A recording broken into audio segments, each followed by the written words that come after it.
आज की इस आराधना सभा में हिंदी चर्च ऑनलाइन में मैं आपका हृदय से स्वागत करता हूं। आपकी उपस्थिति के लिए आपको हृदय से धन्यवाद देता हूं। आज हम परमेश्वर की ओर देखेंगे, उसके वचनों को सुनेंगे।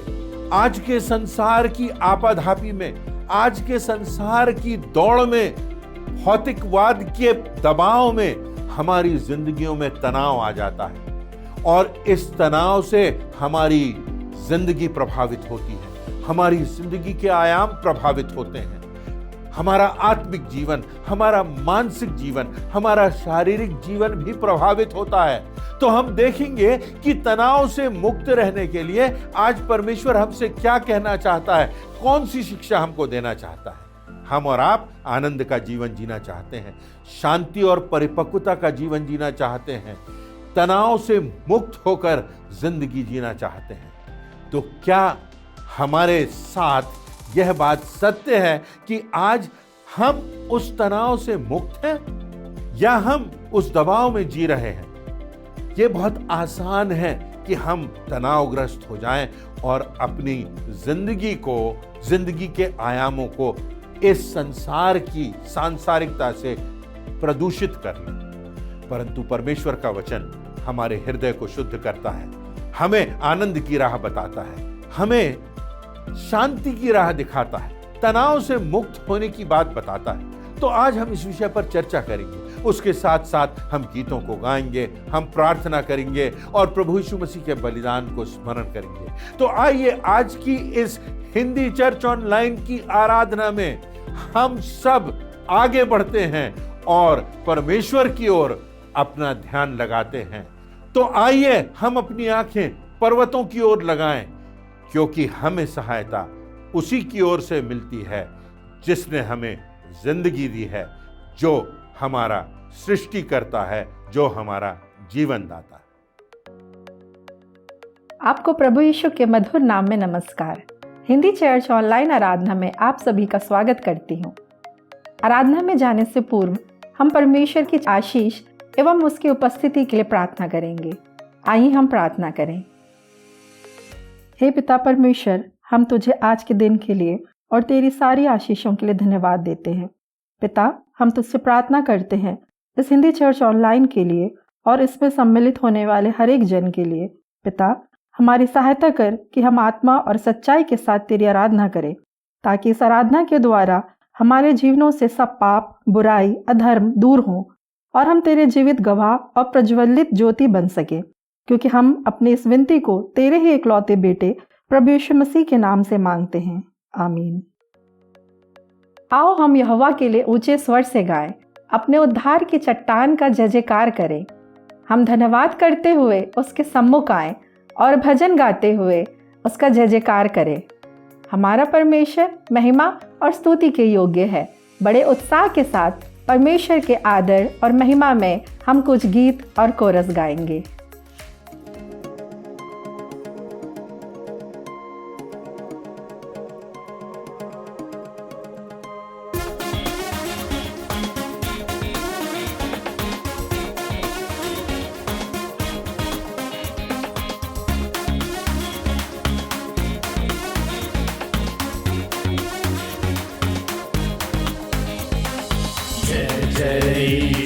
जय जय यीशु, जय मृत्यु जय जयकार, सिरजनहार, पालनहार, तारणहार, जय जय यीशु, जय जय यीशु।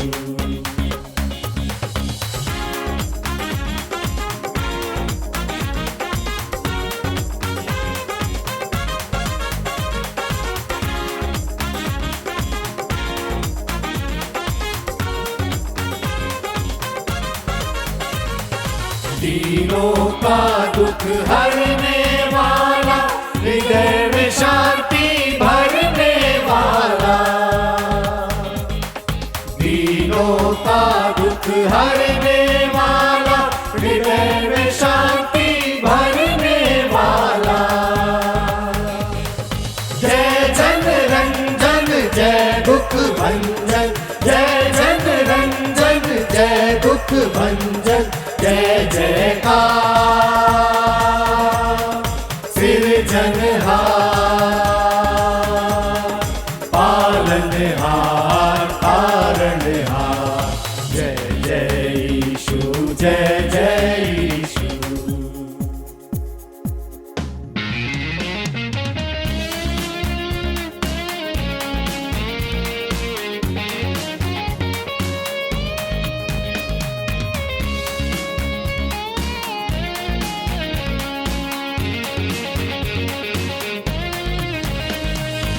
मृत्यु के बंधन भंजन हारा, अक्षय जीवन देवन हारा। मृत्यु के बंधन भंजन हारा, अक्षय जीवन देवन हारा। रोगिन शोकिन एक अधारा, रोगिन शोकिन एक अधारा। जय जयकार सिरजनहार, पालनहार तारणहार। जय जय यीशु, जय जय यीशु।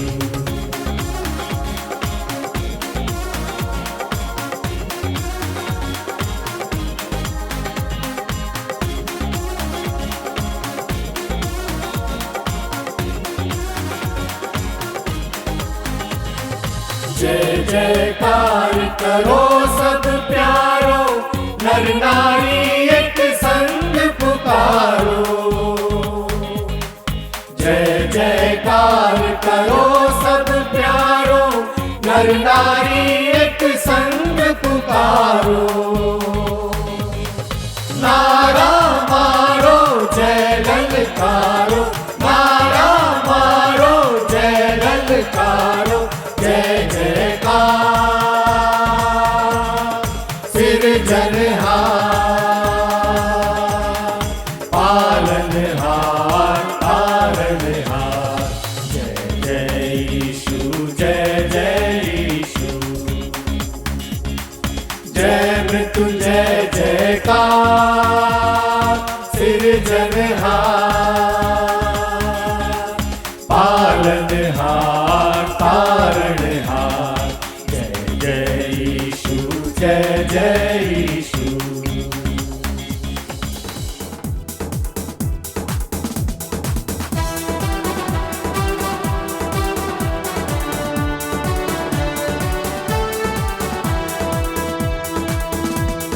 जिसने आकाश बनाया, जिसने पृथ्वी बनाई, जिसने आकाश बनाया, जिसने पृथ्वी बनाई।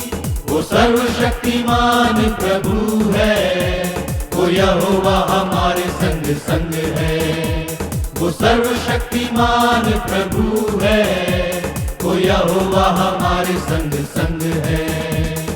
सेनाओं का यहोवा हमारे संग संग है, याकूब का परमेश्वर हमारा ऊंचा गढ़ है। सेनाओं का यहोवा हमारे संग संग है, याकूब का परमेश्वर हमारा ऊंचा गढ़ है। समुद्र को जिसने है बांटा, जंगल से मार को निकाला। समुद्र को जिसने है बांटा, जंगल से मार को निकाला। वो वायदों को करता है पूरा, वो यहोवा हमारे संग संग है। वो वायदों को करता है पूरा, वो यहोवा हमारे संग संग है। सेनाओं का यहोवा हमारे संग संग है, याकूब का परमेश्वर हमारा ऊंचा गढ़ है। सेनाओं का यहोवा हमारे संग संग है, याकूब का परमेश्वर हमारा ऊंचा गढ़ है। हम में से हर कोई कभी ना कभी तनाव से गुजरता है।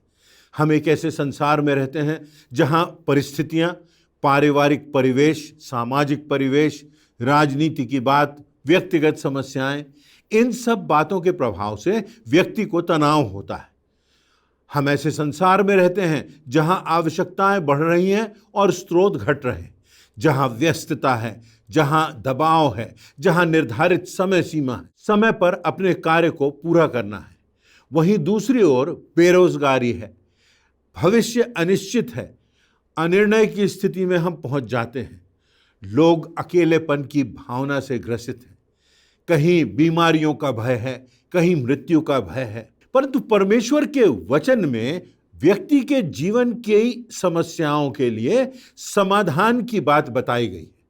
चाहे फिलॉसफी का विषय हो, चाहे साइंस का विषय हो, मैनेजमेंट का विषय हो, विज्ञान हो, मेडिकल साइंस का विषय हो, सभी विषयों से संबंधित व्याख्या बाइबल में निहित है। बाइबल जो परमेश्वर का वचन है, उसमें इन विषयों से संबंधित सर्वोत्कृष्ट जानकारी दी गई है। यह समाचार अच्छा समाचार कहा गया है क्योंकि न सिर्फ इसमें समस्याओं की चर्चा है, परंतु समाधान की भी चर्चा की गई है।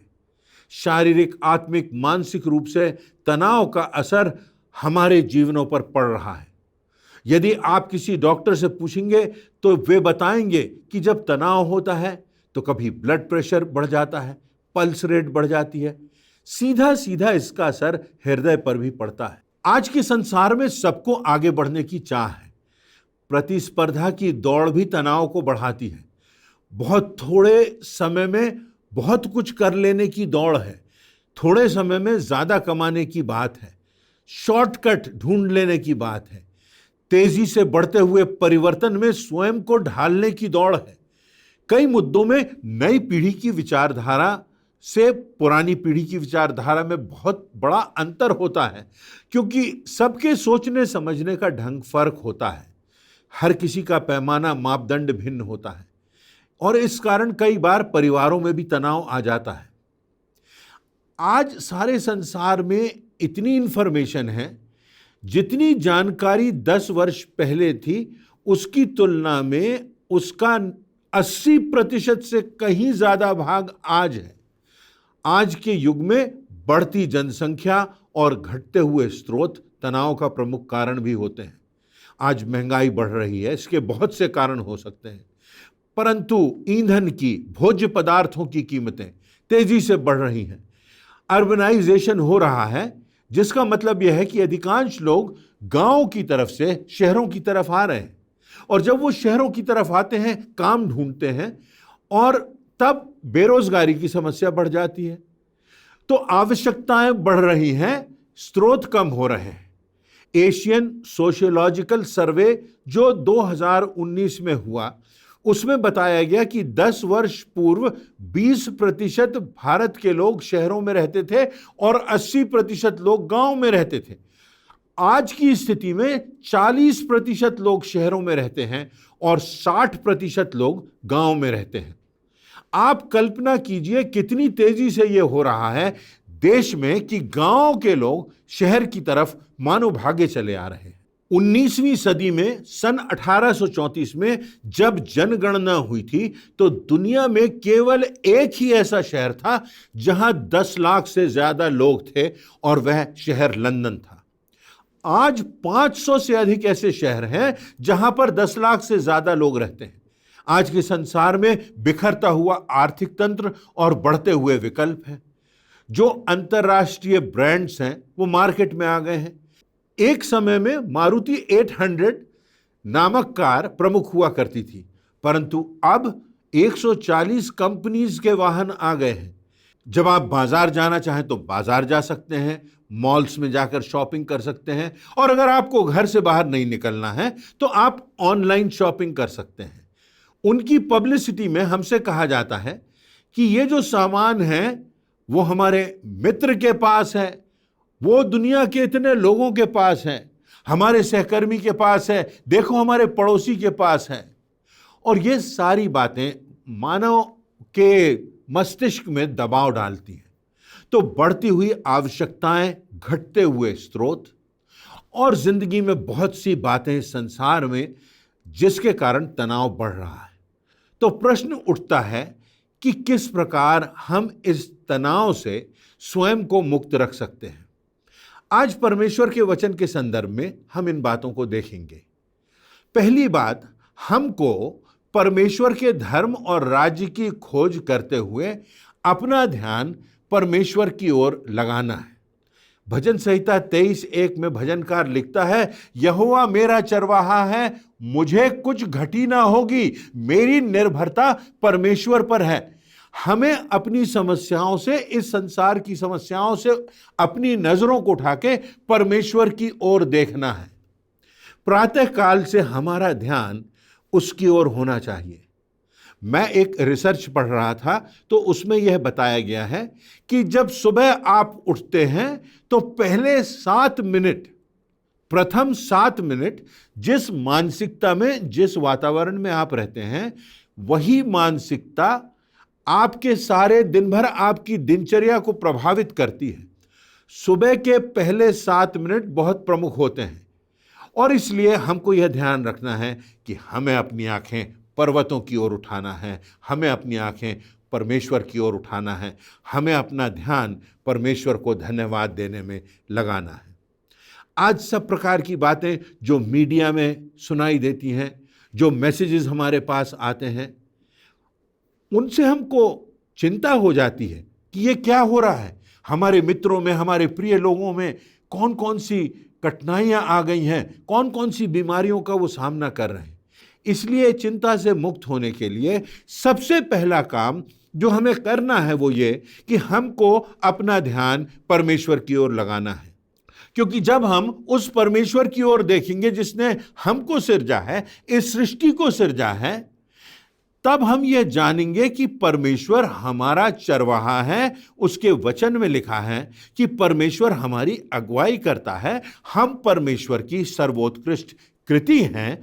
और यदि हमारा ध्यान और हमारी निर्भरता और हमारा विश्वास परमेश्वर पर है और उसके अनुसार हम अपनी जिंदगी में आगे बढ़ते हैं, अपने परिवार को आगे बढ़ाते हैं, तो मुझे कुछ घटी ना होगी। यदि मैं अपने चरवाहे के पीछे चलूंगा, उसकी आज्ञाओं को मानूंगा, परमेश्वर पर विश्वास रखूंगा, इस बात पर विश्वास रखूंगा कि वो सामर्थी परमेश्वर है जो समाधान करने वाला परमेश्वर है, तो मेरे दिल में शांति मिलेगी कि मैं परमेश्वर का हाथ थामकर अपनी जिंदगी में आगे बढ़ रहा हूं। यह किसी साइंटिस्ट की, किसी समाजशास्त्री की व्याख्या नहीं है, किसी धर्म विज्ञानी के शोध का निष्कर्ष नहीं है, परंतु यह मेरे विश्वास का, आपके विश्वास का आधार है कि परमेश्वर यहोवा मेरा अगुवा है, मैं उसके निर्देशन में आगे बढ़ूंगा। परमेश्वर अपने दूतों की छावनी हमारी ओर लगाकर हमारी रक्षा करता है। उसके डरवैयों को, लिखा हुआ है वचन में, किसी बात की घटी नहीं होती। हमारी जो पहचान है वो इस बात में है कि हमें परमेश्वर ने बनाया है, हमें परमेश्वर ने जिंदगी दी है, हमें परमेश्वर ने अपनी संतान होने का अधिकार दिया है। प्रभु यीशु मसीह के रक्त के द्वारा, प्रभु यीशु मसीह के बलिदान के द्वारा हमें अपराधों की क्षमा मिली है। हमारी जिंदगी से, हमारे हृदय से वो ग्लानि हट चुकी है, हमारे पापों से हमको मुक्त किया गया है। परमेश्वर ने अपने स्रोत हमें दिए हैं, वो हमारा मालिक है, वो हमारा जीवन दाता है, वो हमारा आधार है, वो हमारा दृढ़ गढ़ है, वह संकट में अति सहजता से मिलने वाला हमारा सहायक है। इसलिए हमारा ध्यान परमेश्वर की ओर जाना आवश्यक है। हमारा ध्यान हमको संसार से और चिंताओं से और अपने इर्द गिर्द जो समस्याएं हैं उनसे उठा करके परमेश्वर की ओर लगाना है। हमको शांति मिलेगी, हमको सामर्थ्य मिलेगी और हमारे चिंतन को एक नई दिशा मिलेगी। लिखा हुआ है वचन में, अपनी सारी चिंताएं उस पर डाल दो क्योंकि उसे तुम्हारा सोच है। प्रभु यीशु मसीह के विषय में लिखा है कि सारी प्रभुता उसके कांधे पर होगी। इंग्लिश में लिखा है, the government will be on his shoulders. तो हमारी जिंदगी की समस्याओं को, हमारी जिंदगी की परेशानियों को हल करने का हमको तब मौका मिलता है जब हम अपनी सोच से, अपनी समझ से सब बातों को अपने प्रभु के चरणों में ले जाएं और उसे अवसर दें। हम अपनी चिंताओं को प्रार्थना में बदलने का निर्णय कर लें। मैं निश्चितता के साथ आपसे कहता हूं कि परमेश्वर हमारे विश्वास का सम्मान करेगा और वो अद्भुत रीति से रास्ता निकालेगा, एक ऐसा रास्ता जिसके विषय में हम सोच भी नहीं सकते। हमारी सोच से, हमारी समझ से, हमारी बुद्धि से, हमारी युक्ति से कहीं ज्यादा, क्योंकि प्रभुता उसके कांधे पर है। क्या हमने अपने जीवन की बागडोर उसको सौंप दी है? हमारे जीवन की प्रभुता को उसके कांधों पर छोड़ दिया है? क्या वह हमारे जीवन का प्रभु है? प्रभु यीशु मसीह अपने प्रारंभिक उपदेश में कहते हैं, मत्ती रचित सुसमाचार उसका 6वां अध्याय उसकी 27वीं से 33वीं आयत में यह प्रभु यीशु मसीह का पर्वतीय उपदेश कहा जाता है। यह प्रारंभिक उपदेश है। प्रभु यीशु मसीह कहते हैं, तुम में से कौन है जो चिंता करके अपनी अवस्था में एक घड़ी भी बढ़ा सकता है? और अपने वस्त्रों के लिए, अपने भोजन के लिए क्यों चिंता करते हो? जंगल के पुष्पों को तो देखो, वे कैसे बढ़ते हैं। वे ना परिश्रम करते ना काटते हैं, तो भी मैं तुमसे कहता हूं कि राजा सुलेमान भी अपने वैभव में उनमें से किसी के समान वस्त्र पहने हुए ना था। इसलिए जब परमेश्वर मैदान की घास को, जो आज है और कल समाप्त हो जाएगी, ऐसा वस्त्र पहनाता है, तो परमेश्वर का वचन कहता है, सो हे अल्पविश्वासियों, वह तुम्हारी आवश्यकताओं की पूर्ति क्यों ना करेगा? इसलिए तुम चिंता करके यह ना कहना कि हम क्या खाएंगे, क्या पिएंगे, क्या पहनेंगे। तुम्हारा स्वर्गीय पिता जानता है कि तुम्हें यह सब वस्तुएं चाहिए। पहले तुम उसके राज्य और उसके धर्म की खोज करो, तो ये सारी वस्तुएं भी तुम्हें मिल जाएंगी। तो जब हम अपना ध्यान परमेश्वर की ओर लगाएंगे, जब हम अपना ध्यान अपनी समस्याओं से हटा करके पर्वतों की ओर लगाएंगे, उस सृष्टिकर्ता की ओर देखेंगे, हमें शांति मिलेगी। तनाव से संबंधित जो दूसरी बात है वह यह है कि हमें धर्म के मार्ग पर चलना है। भजन संहिता 23:3 में लिखा है, धर्म के मार्ग पर वह अपने नाम के निमित्त मेरी अगुवाई करता है। क्या हम धर्म को समझते हैं? क्या हम धर्म के मार्ग पर चल रहे हैं? क्या हम परंपरा को धार्मिकता समझ बैठे हैं, या वास्तव में परमेश्वर के साथ हमारा संबंध है? क्या प्रभु यीशु मसीह का अनुगमन हम कर रहे हैं? क्या प्रभु यीशु मसीह ने जो करके दिखाया है, क्या प्रभु यीशु मसीह ने जो किया है, जो बलिदान दिया है, उसके द्वारा हमें क्षमा प्राप्त होती है और हम परमेश्वर की संतान कहलाने का अधिकार प्राप्त करते हैं। धर्म का मार्ग क्या है? प्रभु यीशु मसीह कहते हैं, मार्ग, सत्य और जीवन मैं ही हूं। मैंने तुम्हारे पापों की क्षमा के लिए कीमत चुका दी है। परमेश्वर के वचन में लिखा है कि परमेश्वर हमारे पापों को लेकर समुद्र की गहराई में दफन कर देता है। अब ग्लानि की भावना का भार लेकर, अपराध की भावना का भार लेकर हमको नहीं जीना है। प्रभु यीशु मसीह के रक्त में, उसके बलिदान पर विश्वास करने से हमको क्षमा मिली है। इस बात से हमको दृढ़ता मिलती है, हमारा विश्वास मजबूत होता है। एक काम जो शैतान करता है हमारे मनों में, वह यह कि हमारे उद्धार के विषय में वह हमको भ्रमित कर देता है। हमारे मन में शंका पैदा हो जाती है कि हमारा उद्धार हुआ है कि नहीं, क्या हमारे आत्मा का बचाव हो चुका है, क्या निश्चितता है हमें कि मृत्यु के बाद हम परमेश्वर के स्वर्गीय धाम में पहुंचेंगे। जब हमने प्रभु यीशु मसीह के बलिदान पर विश्वास किया है, जब हमने विश्वास किया है कि उसने हमारे पापों की कीमत चुका दी है और उसने हमारे पापों से हमें मुक्ति दिलाने के लिए मृत्यु पर विजय प्राप्त की है, और इसलिए परमेश्वर ने हमारे जब पापों से हमको मुक्त कर दिया है, तो वो चाहता है कि हम उसके मार्ग को पहचानें। और जब हम उसको पहचानते हैं, जब अपने जीवन की बागडोर हम उसको देते हैं, तो वह हमारा निर्देशन करता है। परमेश्वर चाहता है कि हमारी ज़िंदगी में हम तनाव रहित हों, हमारी ज़िंदगी में हमें आराम मिले। परमेश्वर ने आदम और हवा के लिए अदन की वाटिका बनाई। अदन की वाटिका एक सिद्ध वाटिका थी, एक सिद्ध स्थान था।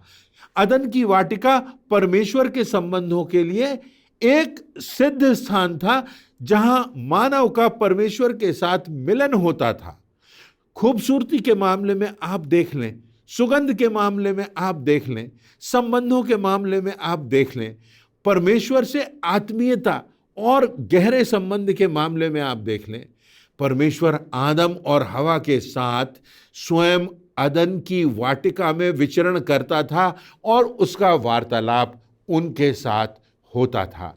तो परमेश्वर हमको ऐसे स्थान पर ले चलता है जहां हमको आराम मिलता है, जहां हमको विश्राम मिलता है, जहां हमको तनाव से मुक्ति मिलती है और जहां हम सब बातों को, अपनी चिंताओं को परमेश्वर के हाथों में सौंप देते हैं और इन जिंदगी की परेशानियों से मुक्त होकर के जानते हैं कि न सिर्फ हमारा जीवन सुरक्षित है, परंतु हमारे जीवन के बाद हमारा आनंद भी सुरक्षित है। तीसरी बात, तनाव से मुक्त होने के लिए आवश्यक है कि हम कुछ समय अपने जीवन में विश्राम के लिए निकालें। भजन संहिता 23:2 में लिखा है, वह मुझे हरी भरी चराइयों में बैठाता है, वह मुझे सुखदाई जल के झरने के पास ले चलता है। हमारी मानसिकता यह है कि आराम करना हमारे लिए ठीक नहीं है, हमको सदैव व्यस्त रहना है। हमारी मानसिकता में तो यह है कि हमको दौड़ना है, आगे निकलना है, दूसरों को पीछे छोड़ना है, आगे बढ़ना है। भौतिकता के इस दौर में हमें आगे निकलना है। हमारे पास सुबह से कामों की लंबी लिस्ट है, हमारे मन में चिंता और तनाव बना हुआ है। बाइबल में उत्पत्ति की पुस्तक के 2 अध्याय की 2 आयत में लिखा है, और परमेश्वर ने अपना काम जिसे वह करता था 7वें दिन समाप्त किया और उसने अपने किए हुए सारे काम से 7वें दिन विश्राम किया। बड़ी अजीब सी बात लिखी है, हमारी समझ में नहीं आती। क्या परमेश्वर थक गया था जो उसे विश्राम की आवश्यकता थी? क्या परमेश्वर की सामर्थ्य घट गई थी? क्या उसे लगने लगा था कि वह कमजोर हो गया है, उसे विश्राम की आवश्यकता है? नहीं। जब उसने इस्राएलियों को, जो उसके अपने चुने हुए लोग थे, 10 आज्ञाएं दी, तो उसने एक आदर्श के रूप में उन आज्ञाओं को पूरा करने के लिए, उन आज्ञाओं को मानने के लिए, उनको समझने के लिए विश्राम की जो बात कही, उसका आदर्श परमेश्वर ने हमारे सामने रखा। वह जानता है कि सप्ताह में एक दिन हमारे शरीर को विश्राम की आवश्यकता है। उसने हमको बनाया है, वो जानता है हमारा शरीर कैसा है, हमारे शरीर का रक्त कैसा है, हमारे शरीर का एक एक जो सेल है, एक एक जो कोशिका है वो कैसी है। परमेश्वर जानता है कि हमारा मस्तिष्क कैसा है, क्योंकि उसने हमको रचा है। और परमेश्वर हमारे सामने एक आदर्श मापदंड दे रहा है। हम कितनी बार अपनी जिंदगी में स्वयं बहुत सी बीमारियों को आमंत्रित करते हैं, क्योंकि हम परमेश्वर की आज्ञाओं को ठुकराते हैं। हो सकता है हम ये मानते हैं कि हमने हत्या तो नहीं की, ना हमने व्यभिचार किया, ना हमने चोरी की, और बहुत सी जो आज्ञाएं हैं। पर क्या उसी श्रेणी में, उसी गंभीरता के साथ, उसी वजन के साथ हम इस बात को भी मानते हैं जहां परमेश्वर ने कहा, तू विश्राम दिन को मानने के लिए, जो पवित्र दिन है, जो तुझे विश्राम के लिए दिया गया है, उस दिन तू विश्राम करना। परमेश्वर की आज्ञा है कि हम सप्ताह में एक दिन विश्राम करें। आज के संसार की आपाधापी में, आज के संसार की दौड़ धूप में यह आवश्यक है कि कुछ समय हम अपने लिए निकालें, परमेश्वर की समीपी में हरी भरी चराइयों में बैठे, सुखदाई झरने के पास वह हमें ले चलता है। फ्रांस के युद्ध के विषय में मैं पढ़ रहा था। जब फ्रांस में आर्थिक मंदी का समय आया तो सरकार ने कहा, सप्ताह भर व्यक्तियों को काम करना है, कोई रविवार नहीं, कोई शनिवार नहीं, कोई सब्त का दिन नहीं, 7 दिन काम करना है। आप इतिहास में देख लीजिए, 1 वर्ष में फ्रांस का आर्थिक तंत्र ध्वस्त हो गया, फ्रांस की सेना कमजोर हो गई, फ्रांस में उत्पादन की गति 70% कम हो गई। यह ऐतिहासिक तथ्य और सत्य है। 1 वर्ष में फ्रांस में सबसे ज्यादा बीमारियां भी बढ़ गईं। वह 1 वर्ष जब कहा गया था कि 7 दिन काम करना है। तनाव से मुक्त रहने के लिए हमें अपने लिए, अपने परिवार के लिए समय निकालना है। मुझे और आपको भी परमेश्वर के इन वचनों पर ध्यान देना है, क्योंकि उसने हमको बनाया है, उसने हमको जिंदगी दी है। वो जानता है कि हमारा शरीर कमज़ोर है, हमें आराम की आवश्यकता है। तो मेरी ऐसी आशा है कि इस बात को हम गंभीरता से लेंगे। चौथी और अंतिम बात इस संदेश में वो यह कि हमें इस बात की निश्चितता हो कि परमेश्वर हमारे साथ है। और यह निश्चितता का अर्थ है कि क्या हम परमेश्वर के साथ हैं। हम प्रश्न तो करते हैं कि परमेश्वर तू कहाँ है, तू क्या हमारे साथ है, क्या तू हमारी जिंदगी को, हमारी समस्याओं को देख रहा है। पर उससे बड़ा प्रश्न यह है कि क्या हम परमेश्वर के साथ हैं।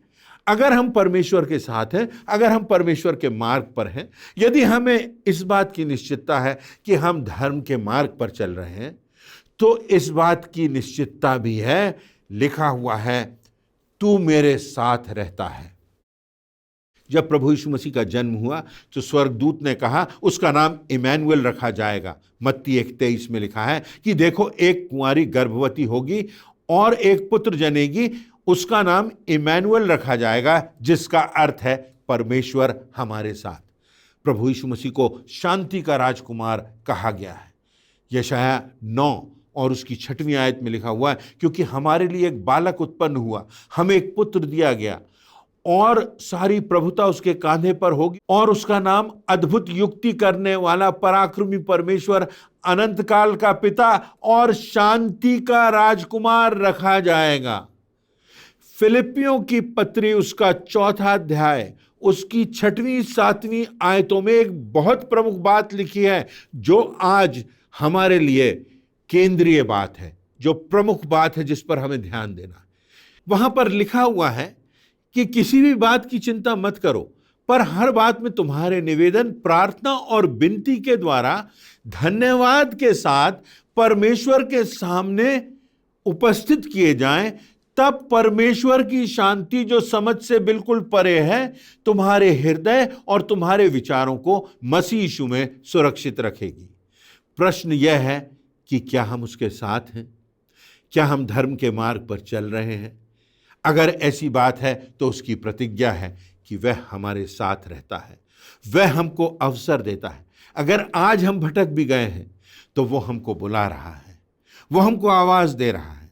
वो चाहता है कि हमें इस जीवन में शांति का जीवन मिले, आनंद का जीवन मिले, परिपूर्णता का जीवन मिले, आत्मिक परिपक्वता का जीवन मिले। विषमताएं तो आएंगी, अंधकार का समय तो आएगा, हम कठिनाई की तराइयों से तो गुजरेंगे, परंतु हमें इस बात की निश्चितता होगी कि परमेश्वर हमारे साथ है, वो हमारा हाथ थामे हुए है। यहाँ तक कि मृत्यु के अंधकार से भरी हुई तराई से भी जब हम गुजरेंगे तो हमें इस बात की निश्चितता होगी कि परमेश्वर हमारा हाथ थामे हुए हैं। और एक दिन आएगा जब ना सिर्फ वह हमारा हाथ थामेगा, परंतु वह अपने आगोश में हमको ले लेगा और अपने स्वर्गीय धाम में हमारी आत्मा को स्थान देगा। यदि हम परमेश्वर के मार्ग पर चल रहे हैं, यदि हमने प्रभु यीशु मसीह की शांति का एहसास किया है, उसको ग्रहण किया है, तो दुनिया की कोई ऐसी ताकत नहीं, शैतान का कोई ऐसा वार और प्रहार नहीं जिससे हमारी रक्षा ना हो सके। संसार की कोई ऐसी ताकत नहीं जो हमें धाराशायी कर दे। परमेश्वर हमारे साथ है, और जब परमेश्वर हमारे साथ है तो जैसा कि लिखा है, जो तुम में है वह उससे बढ़कर है जो संसार में है। तो हमें तनाव मुक्त रहने का प्रयास करना है, शांति का जीवन जीना है, परिपूर्णता का जीवन जीना है, परमेश्वर के साथ संबंध बनाते हुए आनंद का जीवन जीना है। और इस संबंध में हमने कुछ बातें की। परमेश्वर का वचन हमसे कहता है कि हम उसके धर्म और राज्य की खोज करें, हम अपना ध्यान परमेश्वर की ओर लगाएं, हम उसकी ओर देखें। एक और बात जो परमेश्वर के वचन में आज हमने देखी कि हमें धर्म के मार्ग पर चलना है, परमेश्वर के मार्ग पर चलना है। एक संसार का मार्ग है, एक भौतिकता का मार्ग है, एक धन और प्रलोभन का मार्ग है, परंतु एक अनंत जीवन का मार्ग है। परमेश्वर का हमारा साथ है और उस प्रभु यीशु मसीह की सामर्थ है, पवित्र आत्मा की अगुवाई है। हमने यह भी देखा कि हमें अपनी ज़िंदगी के लिए विश्राम का कुछ समय निकालना आवश्यक है और इसके लिए हमको डिसिप्लिन होना होगा, अनुशासन हमारे जीवन में बनाना होगा। तनाव से मुक्त रहने के लिए यह भी बात निश्चित हमें करना है कि परमेश्वर हमारे साथ है। क्या हम परमेश्वर के साथ हैं? क्योंकि तू मेरे साथ रहता है, इसलिए मुझे किसी वस्तु की घटी ना होगी। तू मेरा हाथ थामे हुए है, तो मैं मृत्यु से भी ना डरूंगा, क्योंकि इस रास्ते पर चलकर, धर्म के मार्ग पर चलकर मैं उस अनंत धाम में पहुंच जाऊंगा जो तूने मेरे लिए तैयार किया है। परमेश्वर चाहता है आज हम अपने हृदय को जांचें, आज हम अपनी मानसिकता को जांचें और निश्चित कर लें कि हम परमेश्वर के मार्ग पर चल रहे हैं। दिनचर्या में सुबह से निश्चित कर लें कि हम शांति के साथ, प्रेम के साथ, धन्यवाद के साथ अपने दिन को प्रारंभ करें और एक एक कदम पर परमेश्वर के मार्ग पर आगे बढ़ते जाएं। परमेश्वर हम सबों को शांति दे, परमेश्वर हम सबों को तनाव से मुक्त करे और अपनी सामर्थ्य से भर दे। ऐसी मेरी प्रार्थना है, ऐसी मेरी याचना है। परमेश्वर आप सबों को आशीष दे। आज के प्रेरणादायक वचन के लिए हम प्रभु के सेवक को धन्यवाद देते हैं। परमेश्वर का अनुग्रह उनके ऊपर बना रहे और आज का यह वचन हमारे पांव के लिए दीपक और मार्ग के लिए उजियाला ठहरे। अब समय है कि हम प्रभु के ब्यारी में सहभागी हों। प्रभु भोज में सहभागी होने से पहले हम अपने मनों को तैयार करेंगे इस गीत के द्वारा।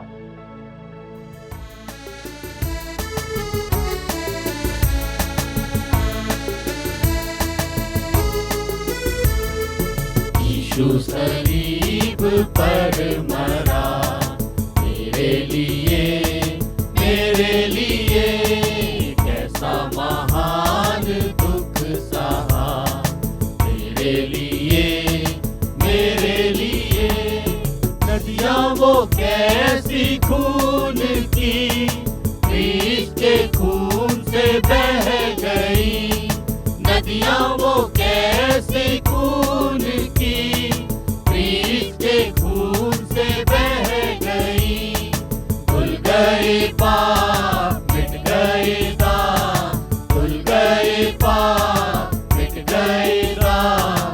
यीशु क्रीस्त के लहू से, यीशु सलीब पर मरा मेरे लिए कैसा महान दुख सहा मेरे लिए। धो डालो आज पापों को, दिल से मिटा लो दागों को। धो डालो आज पापों को, दिल से मिटा लो दागों को।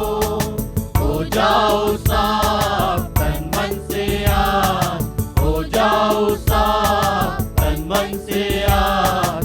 यीशु क्रीस्त के लहू से, यीशु सलीब पर मरा मेरे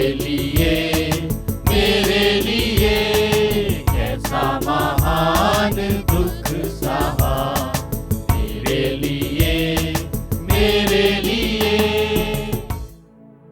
हम आराधना के केंद्रीय भाग में पहुंच चुके हैं।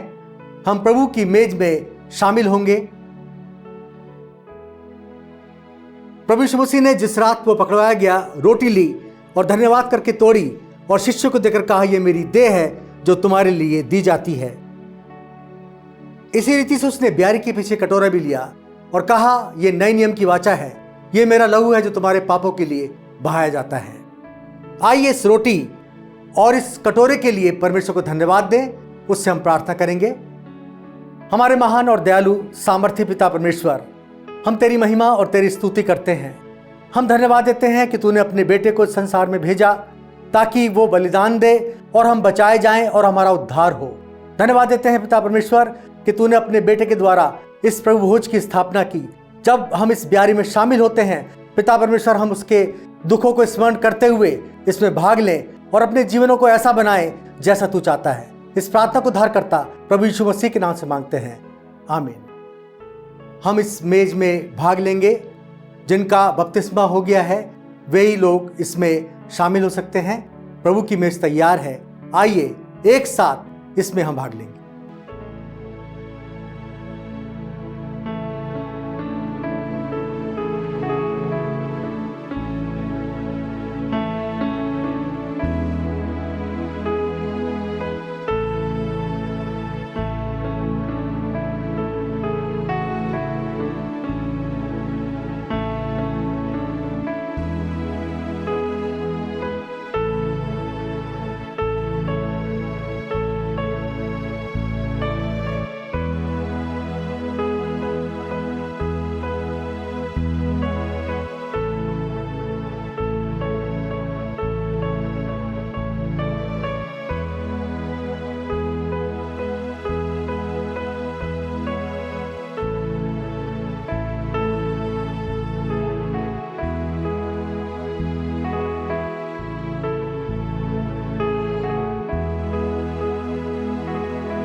आइए हम अपने स्थानों पर खड़े हो जाएं। हम अंतिम प्रार्थना में जाएंगे।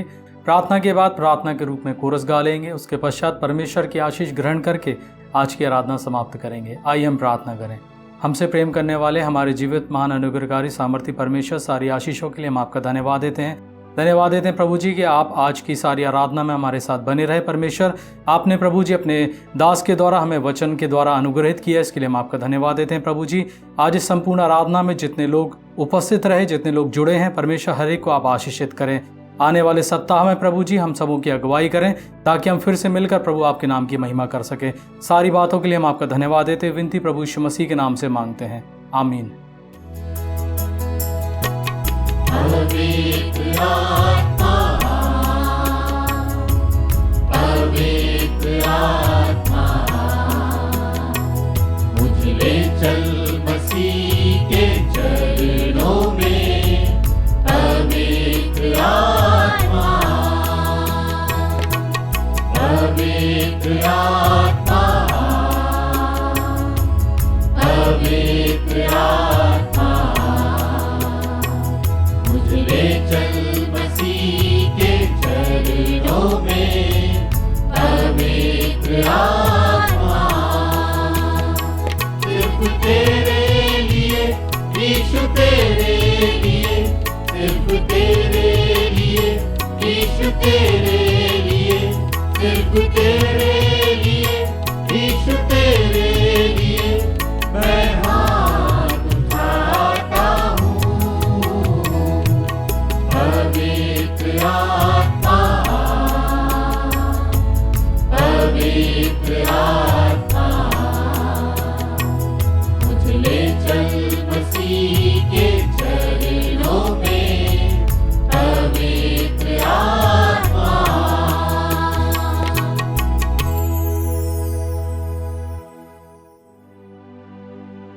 आइए हम परमेश्वर की आशीष ग्रहण करें। अब हमारे परमेश्वर पिता का प्रेम, प्रभु यीशु क्रिस्ट का अनुग्रह और पवित्र आत्मा की शांति और सहभागिता हम में से प्रत्येक विश्वासी के साथ आज से लेकर अनंत काल लो बनी रहे, आमीन।